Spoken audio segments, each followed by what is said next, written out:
do our part. We can't now. So to everyone, stay at home.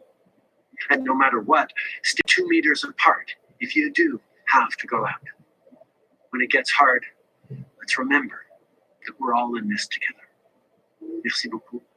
Je vais maintenant prendre les questions. Merci beaucoup, Monsieur le Premier ministre. On va commencer la période de questions par le téléphone. Modérateur, c'est à vous. Thank you. Merci. First question, Kate Mangaro, Bloomberg. Madam. Hello, Mr. Prime Minister. I'm wondering, what is your government's concrete plan to reopen the economy? For example, a rolling, staggered, and all-at-once approach? And can you give us more information about these plans and your discussions with the provinces on reopening the economy? I know that everyone is very interested to know when things are going to get back to normal, when they'll be able to go back to work, when we'll be able to leave this isolation at home, when kids will be able to go back to schools. The reality is it is going to be weeks still. We recognize that it is going to be important to get our economy going and that we will have to do it in phases. We will have to remain vigilant until such a point as a vaccine against COVID-19 is found. We are having ongoing discussions with the provinces at this point. We recognize that different regions of the country are at different places along the evolution of their COVID-19 curve. We're going to make sure that we try to stay coordinated as best as possible, but those discussions are ongoing about how we're going to reopen the economy. It's just that it's going to be a while still. And you had just mentioned sectors. Sorry, I just answered in French. Évidemment, les gens veulent savoir à quel moment nous allons pouvoir reprendre la vie normale, quand ils vont pouvoir retourner au travail, quand ils vont pouvoir retourner à l'école. La réalité, c'est que nous allons devoir rester extrêmement vigilants et dans la situation dans laquelle on est pendant encore bien des semaines. Mais à un moment donné, on va pouvoir, j'espère, commencer à relâcher certaines mesures. On va faire ça en coordination avec les provinces. On reconnaît aussi que différentes régions de notre pays font face à des impacts différents et sont à des différents moments sur leur courbe d'évolution de la COVID-19. Et nous allons être vigilants jusqu'à, évidemment, qu'on ait un vaccin. Alors, c'est des conversations qui vont continuer, mais c'est pas pour tout de suite. Okay, perfect. So, and you had just mentioned about sectors who have been especially hard hit by COVID-19 and that we should be expecting news on help for them soon. And I'm wondering specifically, when is the oil industry bailout coming? Well, first of all, we recognize that the most important thing from the very beginning was to get help out to Canadians right across the country, regardless of the sectors they're in, regardless of their situation or their location. That's why we put forward 2 extremely strong measures that help all workers across the country. The Canada Emergency Response Benefit for people who've lost a paycheck and the emergency wage subsidy so that people can keep their jobs and be ready to come back to work when the economy comes back. As I've said a number of times, we will and we are looking at more specific sector-related relief and supports for those sectors that are hardest hit, whether it's the tourism sector, the airline sector, or the oil and gas industry or others. And we will have more to say on that shortly. Thank you. Next question. Thank you. Merci. Prochaine question, Raymond Fillon, TVA. À vous. Bonjour, Monsieur le Premier ministre. Au sujet des centres pour aider, je comprends que c'est une juridiction provinciale, mais outre l'émission de lignes directrices, qu'est-ce que votre gouvernement peut faire devant une situation comme celle qu'on voit actuellement dans de nombreux centres pour aider, notamment au CHSLD Heron dans la région de Montréal? Écoutez, c'est des histoires épouvantables. Nous avons tellement, nous envoyons toutes nos sympathies et nos condoléances aux familles affectées, pas juste là, mais à travers le pays par le haut taux de mortalité dans nos centres d'aînés. C'est pour ça que nous soulignons à quel point les gens doivent suivre les instructions et rester chez eux et garder leur distance pour freiner la propagation de la COVID-19. Comme vous dites, les centres d'aînés, les résidences d'âge sont une juridiction provinciale. Nous, on a mis des recommandations, des lignes directrices en place et on continue de travailler avec les provinces pour faire ce que nous, on peut faire pour les aider, pour garder nos aînés en sécurité. On reconnaît que ce sont ceux qui sont les plus vulnérables à la COVID-19. Et c'est pour ça que nous devons tous, à tous les différents paliers de gouvernement et tous les Canadiens, faire tout ce qu'on peut pour les protéger. We recognize the terrible and tragic stories that have come out of seniors' residences and long-term care facilities across this country. And our hearts go out to families who've lost loved ones in some terrible ways. We know we need to do more, and that is why we are highlighting how important it is, not just for ourselves, but for our loved ones, for our healthcare workers, for our seniors, that we continue to follow directions, that we stay home as much as possible, that we keep 2 meters apart wherever we can, and that we continue to wash our hands regularly. We need to make sure that our seniors who are most vulnerable to this are protected. As mentioned, seniors mandated, but the federal government has put forward guidelines for across the seniors are protected. Suivi, oui. Un des gros problèmes dans ces centres, c'est le manque criant d'employés de personnel. Est-ce que les médecins, les infirmières des forces canadiennes pourraient être mis à contribution? Avez-vous à faire quelque chose en ce sens-là en province? Nous reconnaissons So 108 over 79, 117 over 78, 115 over 70, 111 over 71, heart rate 68, 72, 68, 67. Protéger les gens, mais qui vont créer des Up and down, up and down, up and down, as are the RF signals. You notice the EF signals went down. That's my hand. Take the hand away. The EF reading is, although it's around the computer, live wires, it's down to 5, 4. Put my hand on there. Asking people to only work in one center instead of a few of them will mean a need to hire more people to support our seniors and to work in those centers. And we're going to continue to work with provinces on ways to ensure that people can be found to do this important work. Thank you. Prochaine question, modérateur. Take my hand away. Thank you. Merci. Prochaine question. And notice the blood pressure readings. Oui, bonjour, Monsieur Trudeau. J'aimerais revenir à votre séjour, à votre résidence secondaire du lac IRREGULAR. Depuis plusieurs semaines maintenant, les autorités disent de ne pas...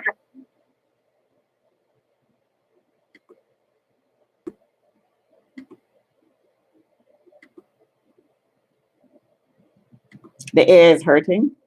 The head is being pulsed.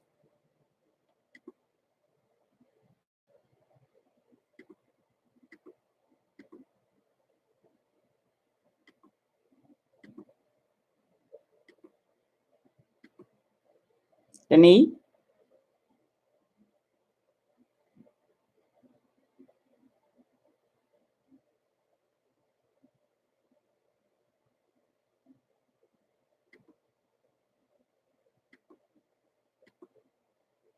The back of the head.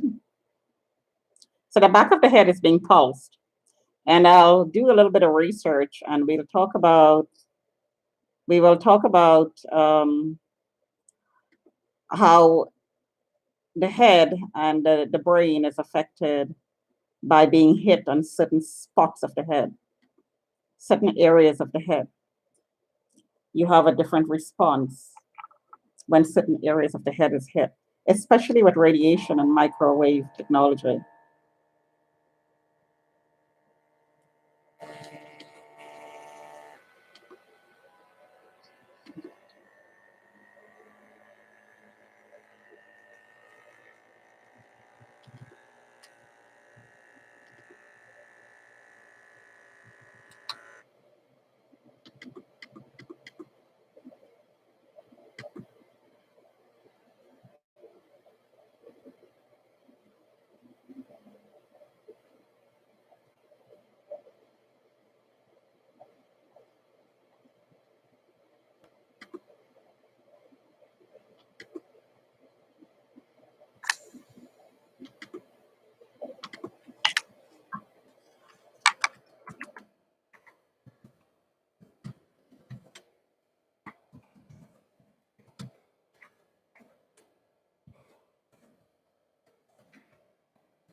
So the pulse dropped to 65. So the RF reading exerts pressure, the high RF reading. Actually, the signals exert pressure on the veins.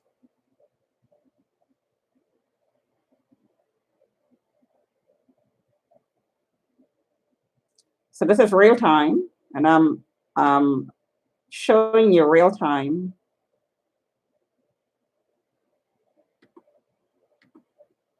the effects it has, the signals that's being used to monitor and home train. We are being home trained. Keep in mind, people are being told to stay home, right? Stay home, stay home, stay home. We are being trained. So we are being home trained, which is using directed energy weapons as it is being used in China, without, of course, disclosure. This, of course, has been done for years in China. And now they've got 5G, so I guess that's disclosure.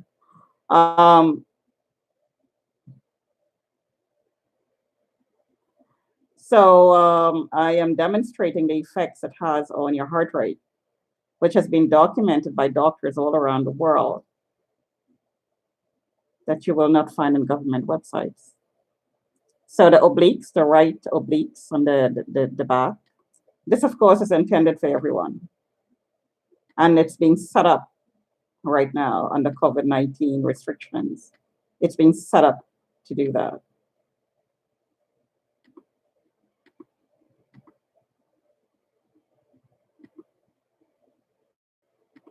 Step by step. Everybody knows, right? Everybody knows that Omma Rampersad is an example. Now everybody knows that's what's being done to Omma Rampersad is meant for everybody. Have you ever wondered why it was done so openly with Omma Rampersad?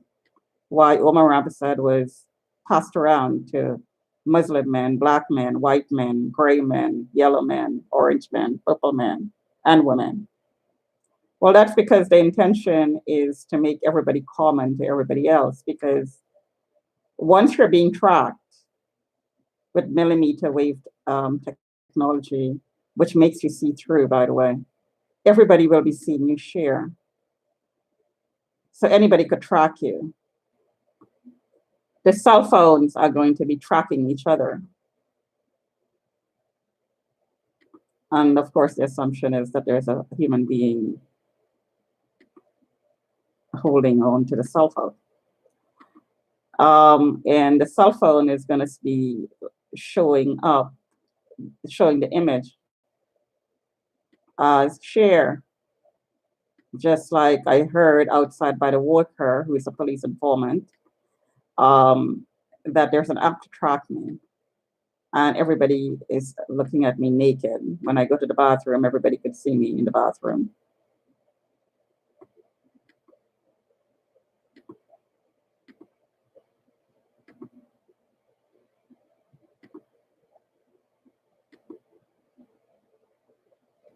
Well, that's meant for everybody.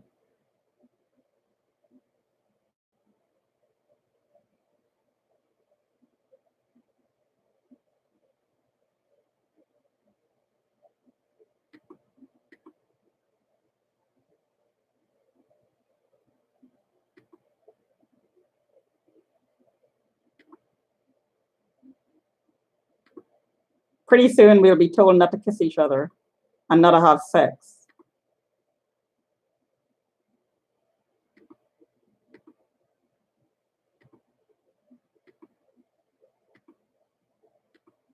I think a population that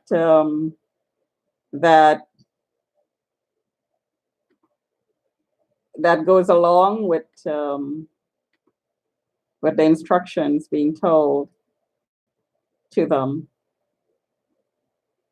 that seem not to make sense to them, without questioning the authorities, because authorities, after all, are just human beings.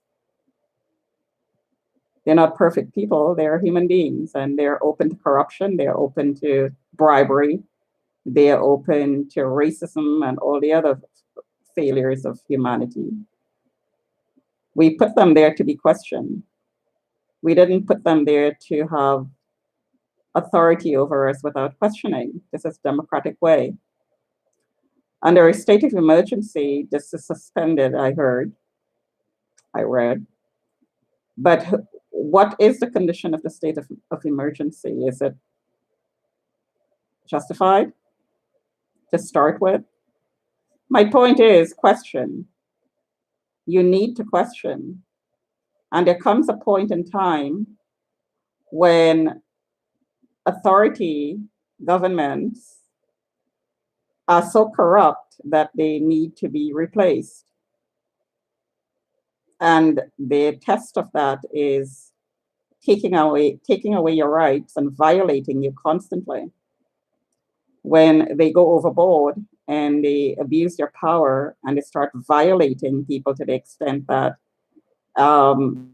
people cannot make a living, can take away all your rights and making all the decisions on your behalf on a long-term basis, then you need to question. This is our right. This is our human part of our human rights. The right to self-determination is a human right. No one has the right to make decisions on your behalf unless you give them the right to make decisions on your behalf as an adult.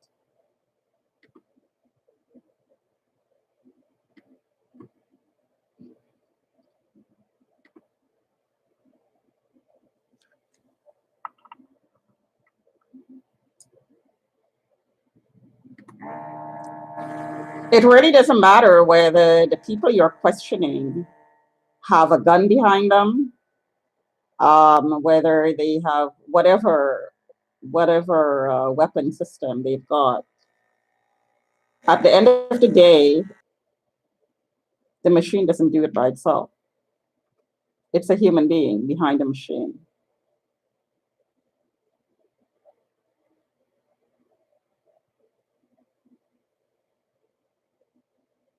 Nobody has owners. You don't belong to anybody. And there we go. We have another irregular heartbeat detection.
The cruel path of coronavirus in Canadian.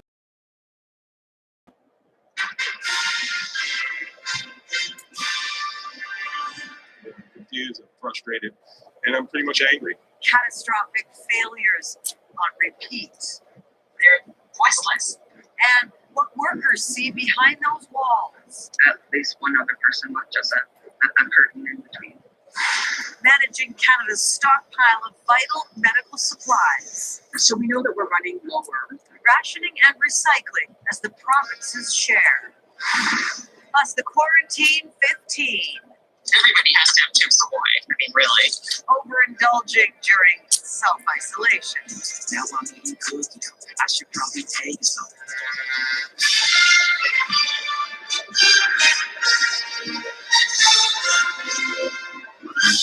CTV National News with Lisa LaFlamme.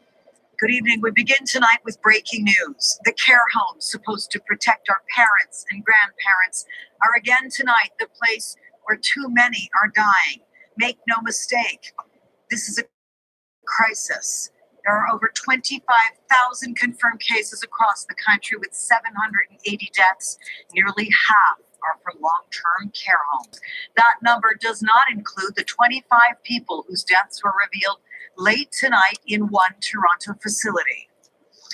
And that is where we begin tonight. CTV's Sean Leathong is outside Eatonville Care Center. And Sean, it's just increasingly impossible to understand the number of people, loved ones, we're losing in these care homes. What can you tell us tonight? Well, these are like so many stories we're hearing during this outbreak. The numbers trickled in slowly. There had been a confirmed case of COVID-19, and people had heard that perhaps 14 residents had passed away. Then we get a confirmation today, 25 residents have died. 49 have confirmed cases of COVID-19, and they're still waiting on 6 tests to come back. They're expecting to have cases come in. I spoke to one man, Terrence Van Dyke. His father, William, was 85 years old. He had lived here. He died on Saturday, and Terrence initially missed the phone call. He was completely broken up, finding out that his father's condition was grave, that his father died, and never got a chance to actually say goodbye, which is something I asked him about earlier tonight. I would have liked to have been able to say something. Sorry. So I just looked at a picture of him the other day and I just apologized. Just said, I'm sorry. Sorry. Now, Terrence had initially said that he raved about the care his father received at Eatonville, but still, he is waiting for a phone call from the home. Lisa. Still not heard from that care home. Thank you, Sean. We can so feel his pain tonight. Another dire example of this nursing home crisis is in Quebec, where families claim their loved ones were left to die in appalling conditions. Geneviève Beauchemin is on that investigation tonight. This home of horrors now stands as evidence of the ravages of COVID-19 in a system entrusted to protect seniors. All of it witnessed by those still living at Maison Errant. He came and picked up 2 bodies, and that's not the first. 31 men and women died. Now the Montreal Police Major Crimes Unit, the coroner, and public health are investigating. They're sorting out allegations seniors were virtually abandoned when the outbreak began. Allegations some of the elderly, unable to feed, wash, care for themselves, were found in soiled beds, helpless. They are defenseless. Families are now desperate for answers. Antoinette Hippolyte's family is looking for a way to bring her home. We'll never know what happened. She doesn't remember. Gross negligence, Quebec's premier called it. Aaron is charging something like between $3,000 and $10,000 a month. So they must be able to pay well their people. Health authorities pointed to the owners of the private residence, Katasa, operators of 6 other long-term care homes.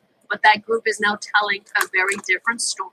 We were in need of help, and then somehow everything turned on us. Katasa released text messages and emails, one to the health minister, saying they document their calls for help as workers got sick, went into self-isolation, or did not report to work. We reached out for help on the 29th, and they decided to take over our building. We had 2 positive cases and only 1 death. But a coroner who released a report on a choking death within the facility in 2017 also says she received little collaboration. I don't know if these recommendations were considered by the CHSCT because they haven't responded. Some families have also been speaking out about chronic staff shortages at the residence even before the virus stormed in. Carol Stewart is now in palliative care infected with COVID-19.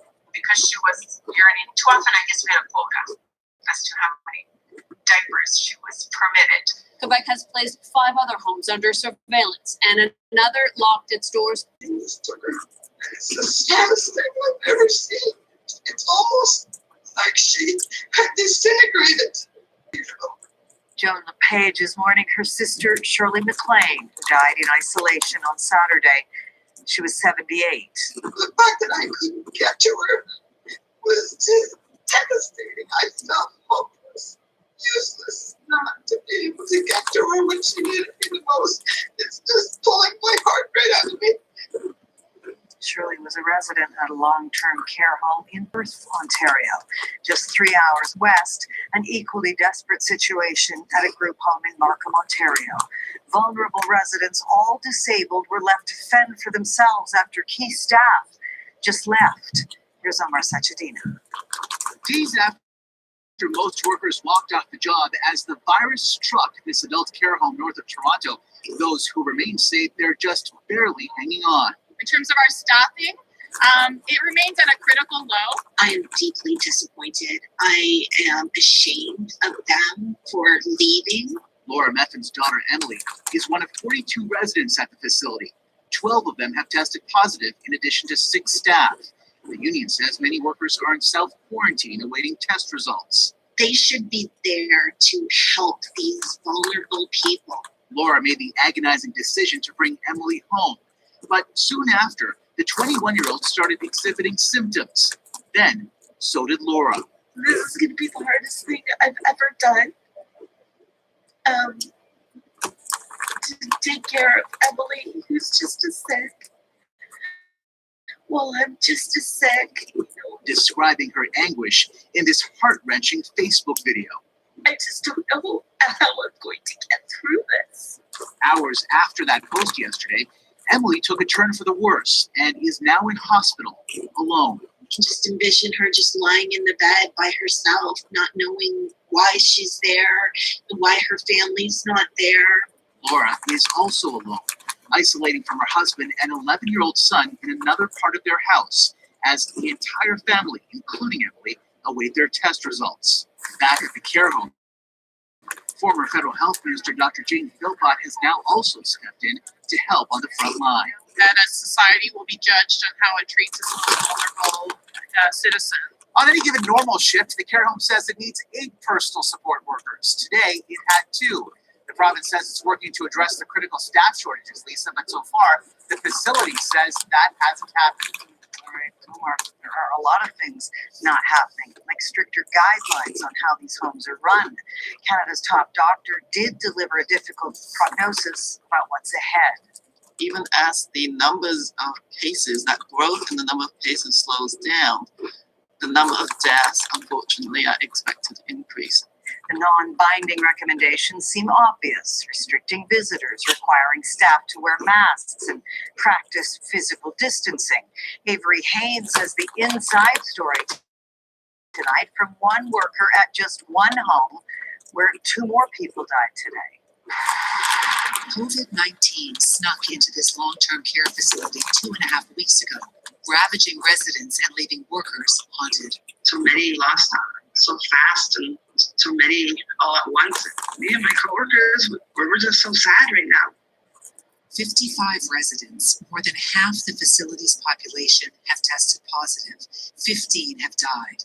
And 30 staff members, the bulk of the workforce there, now have the disease. Rebecca, a personal support worker, is at home awaiting her test results. She's terrified to sleep because waking up means more bad news.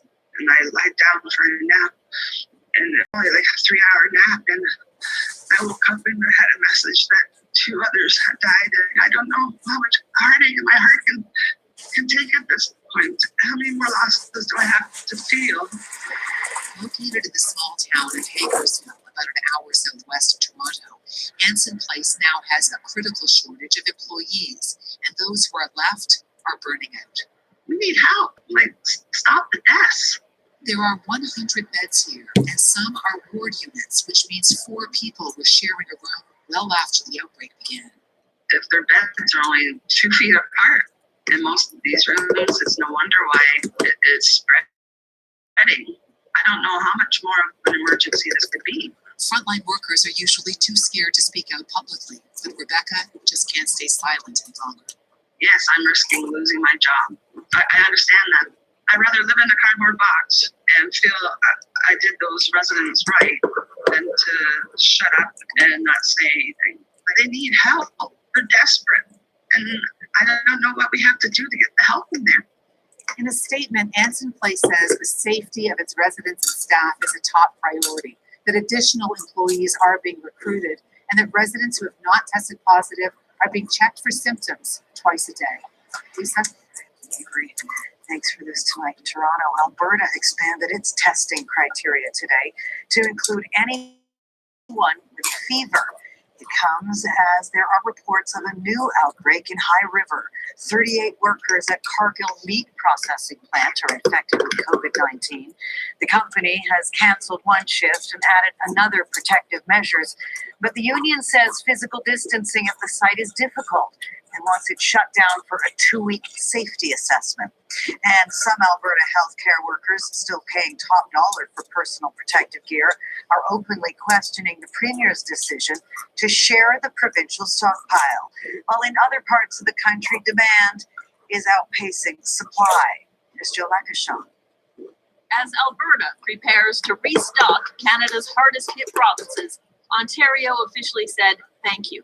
250,095 masks, 2.5 million procedural masks, 15 million gloves, 87,000 goggles, and 50 ventilators.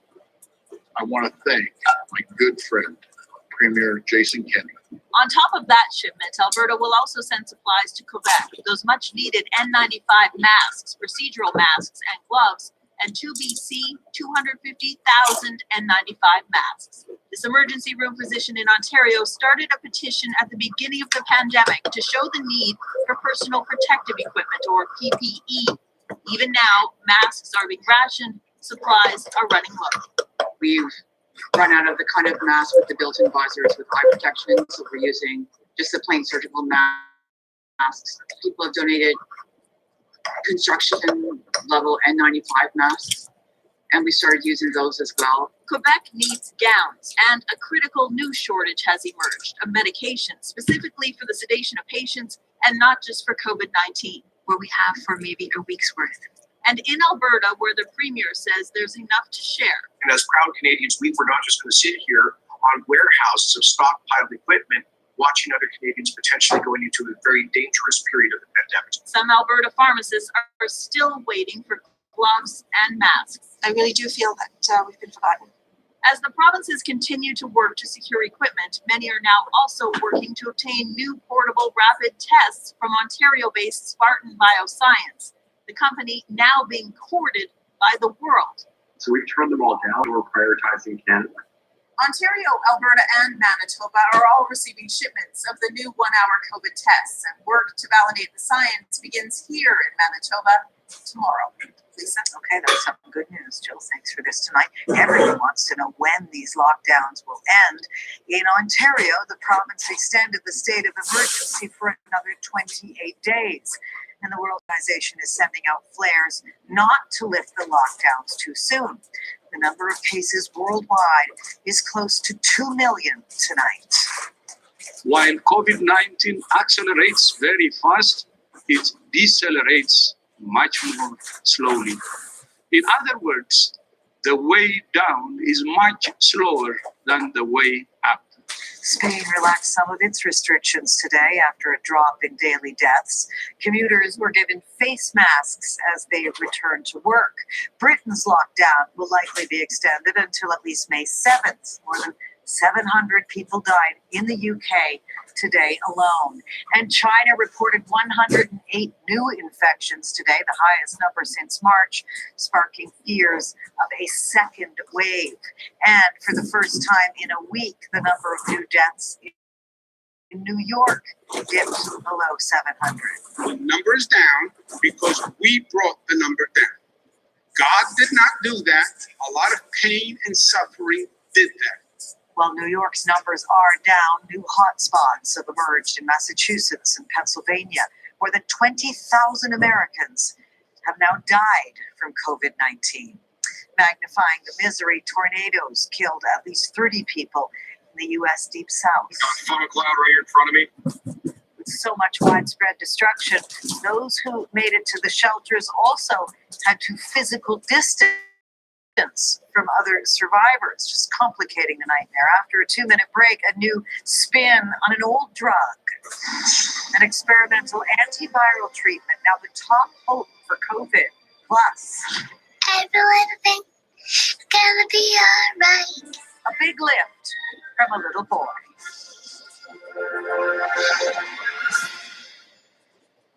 Democratic Republic of Congo is battling outbreaks on two fronts, COVID-19, and now the deadly Ebola virus has reemerged. One of the drugs that failed clinical trials as a potential Ebola cure is getting a second look for COVID.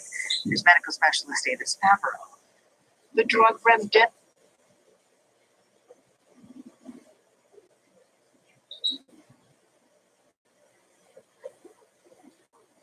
Hello, my friend, Mr. Crocodile.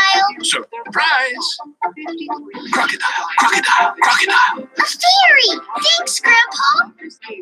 Abracadabra, a crocofairy. Surprise. A little surprise goes a long way. She's definitely improved clinically. She's now able to sit up by herself. She is breathing on her own without the assistance of a machine. While she is still in the intensive care unit, it's likely that she'll be discharged from the intensive care to the regular ward probably in the next couple of days. In a study published in the New England Journal, an analysis showed that of patients who received remdesivir over 10 days, 68% improved, with more than half no longer needing ventilators. The drug was first developed for Ebola but failed to work, but it has a powerful effect in reducing the amount of virus in the body. What we're searching for are medications that will help people get over the infection more rapidly and allow their immune systems to really kick in and knock the virus out of their body. Still, doctors caution this early trial was sponsored by the drug's maker, and they need much larger studies comparing it to standard treatments or placebo. The problem is that currently we don't know what truly works. And so if everyone just prescribes whatever they think is going to work, then we will never know what truly is an effective therapy for this virus. Remdesivir has been identified as one of the key contenders for frontline treatment, with more coming out later this month and early in May. Edith Favreau, CTV News, Toronto. Another sign we're far from the finish line. Air Canada suspended most of its international flights until June today. As for the markets, the international deal to cut oil production didn't lift the price. Oil fell slightly to $22.41 a barrel, while the loonie rose a quarter of a cent, still below 72 cents US. The TSX slipped 90 points. The Dow lost 328. Still ahead, a new yardstick to gauge the curve.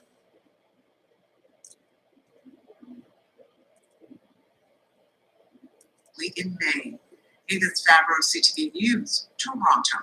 Another sign we're far from the finish line. Air Canada suspended most of its international flights until June today. As for the markets, the international deal to cut oil production didn't lift the price. Oil fell slightly to $22.41 a barrel, while the loonie rose a quarter of a cent, still below 72 cents US. The TSX slipped 90 points. The Dow lost 328. Still ahead, a new yardstick to gauge the curve. By any measure, this gadget goes the distance.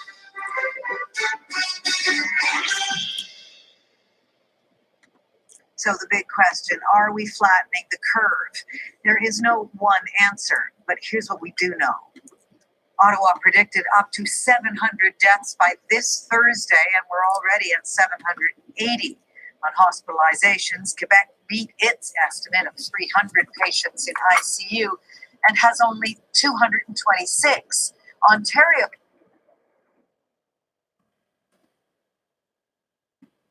Today, this is a job. This is retirement. This is money. Where'd it go?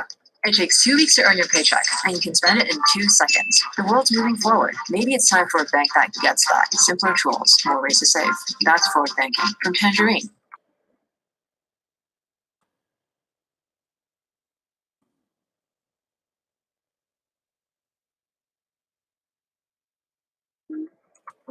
Restaurants have always been there for you. A place to celebrate, to take a first date, to grab a meal between soccer practice and piano. And even though tables are empty at the moment, the kitchens are full, prepping everything so it's just right, and making the food as delicious as ever. They're still there for you. Now you can be there for them. While the doors may be closed, the kitchens are open for delivery.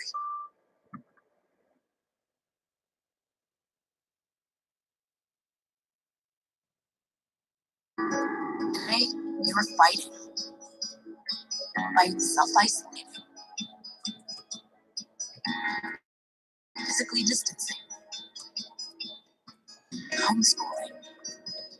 And Sunnybrook is here every day with our patients in our labs. Together is how we're going to win.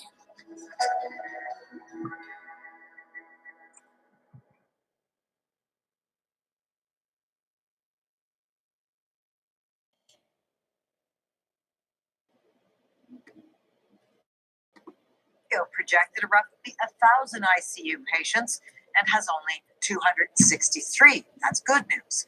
Cases in Canada have not peaked, however, but there are signs of a plateau if you look at the average number of daily new cases across the country. The only way to truly flatten the curve is to stay home or keep your distance. Daniel Rothstein built this contraption to prove how tough that 2-meter shield actually is, especially in Toronto. It's all about the distance between here and the fridge when we come back. The weighty issue of eating healthy in isolation.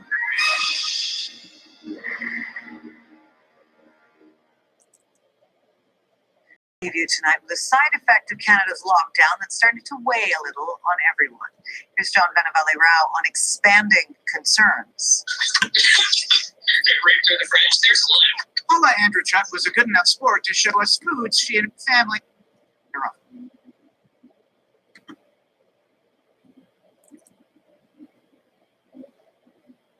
Way up. Spain relaxed some of its restrictions today after a drop in daily deaths. Commuters were given face masks as they returned to work.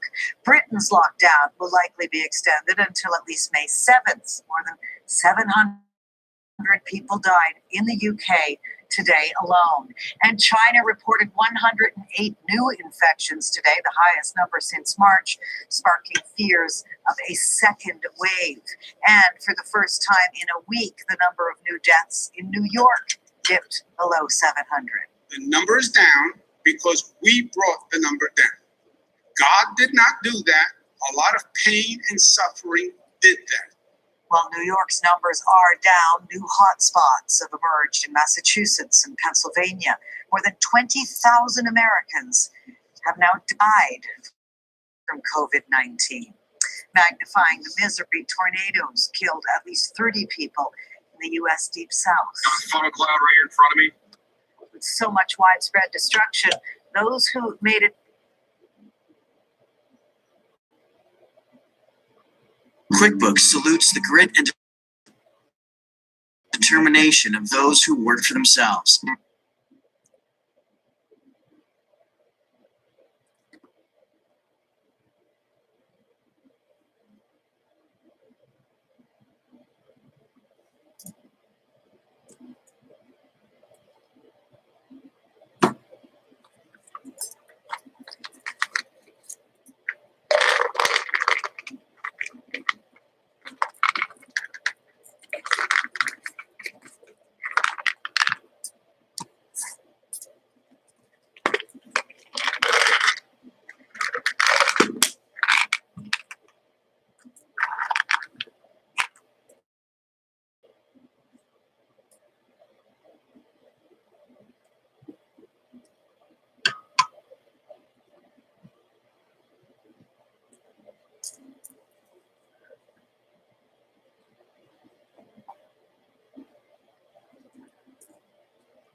So I'm going to turn this off. As soon as I do, these numbers are going to go up. Right now, the left side and my chest obliques are being tagged. I actually put an ice pack on there, only because ice triggers the autoimmune system, and it regulates the heartbeat. it goes back to normal or close to normal.